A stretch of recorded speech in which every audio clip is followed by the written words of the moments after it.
The internet has made more millionaires in the last 2 decades than any other medium. This stuff buzzes me.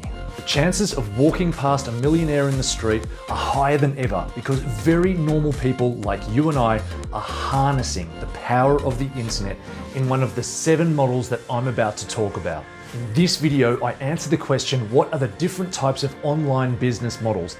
Any of which you can use to be the next millionaire, just strolling down the street like it's nothing. Oh, and I've got loads of great examples too. Check it out.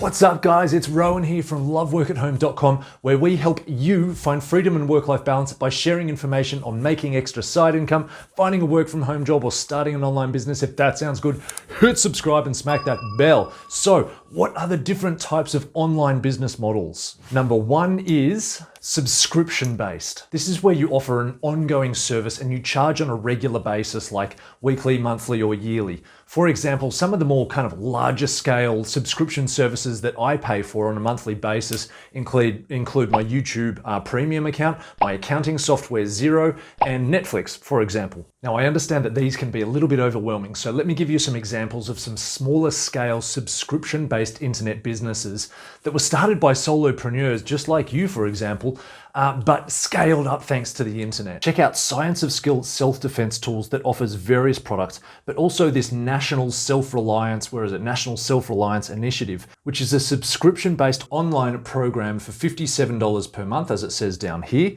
that gives you access to courses, tools, and experts in the field. Or on a different tangent, check out Socksy.com, where you can purchase socks or join their sock club over here for $50 and have a parcel full of socks delivered to you every 1, 2, or 3 months. Do you get the picture? Subscription-based online businesses can have products, but for better margins, like well over 50%, you provide informational courses. Question: what skill could you teach that could be recorded in an online class format and uploaded on a regular basis, say weekly or monthly, to provide ongoing value to your subscribers? Number 2 is content-based. The aim of providing free content is to grow your audience or a community or a tribe, or ultimately your website traffic. The aim of providing free content is to grow an audience, a readership, a following, and ultimately your website traffic. When this increases and when this grows, it opens up all sorts of monetization options, such as paying for people to actually read your content, or advertising, which I'll get into more soon, affiliate marketing, just a huge number of options out there. Content-based businesses service a niche such as this technology news blog called Tech News World, that makes money from all these ads that you see at the top here. That's an ad there, that's an ad there, there's another one down here, more down there. Or for example, Love Work at Home, which currently has around 60 blogs published and makes money through affiliate marketing through the blogs here, but doesn't currently run advertising. These days, starting a website and creating content has a low barrier of entry, and you can have your own website made by a freelancer on a site like Fiverr.com, starting for less than $100, which is a fraction of what it once cost when a developer had to be involved to create it from scratch. Question: what niche do you frequently think about and enjoy learning about where you could put your own spin on things to help others? Number 3 is lead generation. This is all about having a website that brings together local service providers like plumbers, limousine drivers, whatever. On your website, there would be a form and a phone number that customers can ring to try to engage these service providers. And you, as the website owner, take a clip on each of the leads or inquiries made. I personally have a lead generation website in the construction space, and after 9 months of spending just a few hours on it each week, we're now starting to sell the leads. It's very exciting. By monitoring the email inquiries and recording the phone calls, we know how many leads are coming through, and we can charge on a per lead basis or on a subscription basis where our clients pay per month for the customers. I love this type of online business because it can be very automated once you get it set up. It's great for the service provider because they're getting easy leads. It's great for the customer because they've got one platform or one website where they can go and compare a bunch of people all at the same time. And it can be done from anywhere in the world, anywhere where there is a fragmented industry of service providers such as tradesmen in Calcutta or dentists in Florida or personal trainers in Perth, whatever. Some examples include highpages.com that help people find painters in their local area, or jugglestreet.com that aggregates tutors, au pairs, nannies, and sitters. Question: we're considering creating a comprehensive course that's a step-by-step process to help you start and profit from a lead generation online business. The question is, would that interest you? If so, let us know in the comments below by writing lead gen. Number 4 is social networks. These are aggregators of like-minded communities such as friendship groups on Facebook or accountants on LinkedIn. Now, the thought of trying to start the next Facebook or LinkedIn can be overwhelming for most of us. Some of the smaller ones you may not have heard of though include things like Peanut or Influencer or Moco Space. Or maybe it's Moco Space, I'm not sure. By starting and growing a social network, you gain communities and you gain data.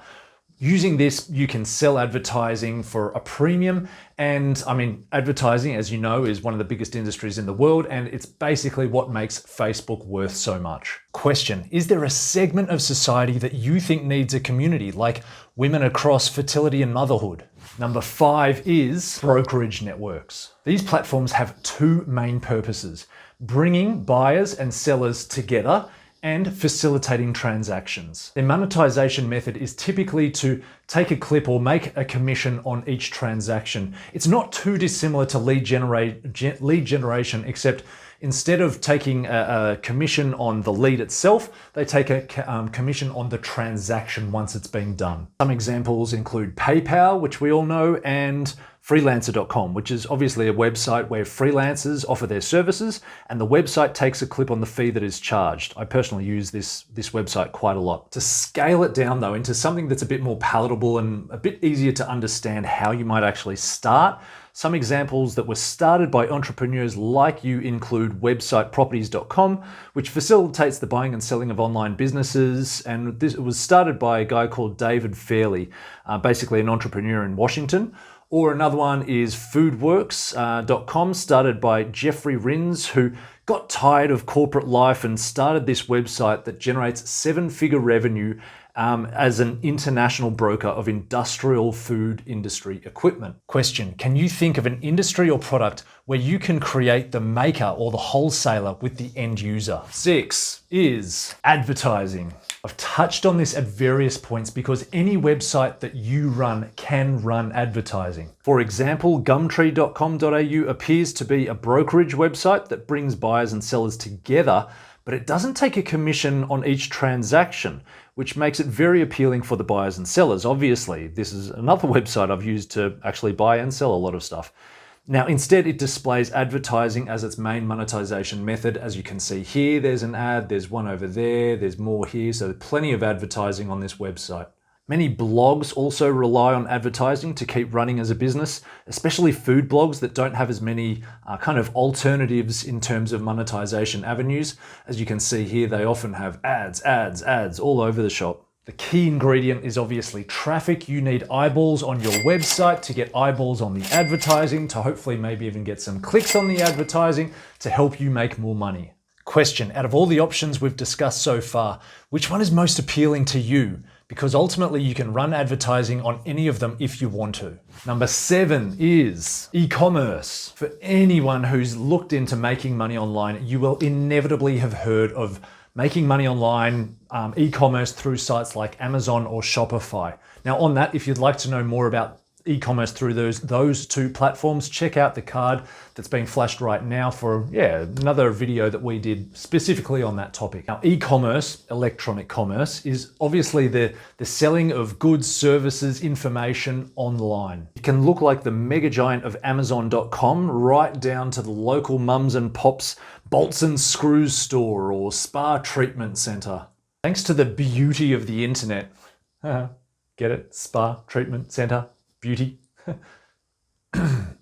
Any e-commerce offering can be scaled locally, and many can be scaled globally. So take, for example, our screws and nuts and bolts example that I shared just a second ago. That could readily be scaled on a global scale. with postage and handling if it all stacks up. However, our spa treatment center, you'd only really scale that to the local community.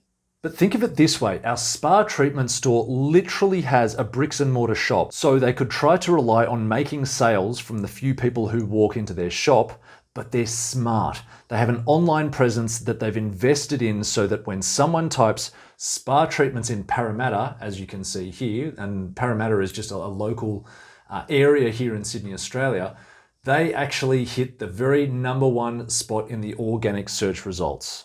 Question, do you have a product or service that you could sell online? Or do you want to make money online by starting up an e-commerce store for another business? Again, if you're interested in learning more about how to start and profit step by step from a lead generation online business, type lead gen in the comments below. I hope you got something out of that. If you know anyone who might find this information interesting or valuable, then please share it with them. Hit that share button that's down below.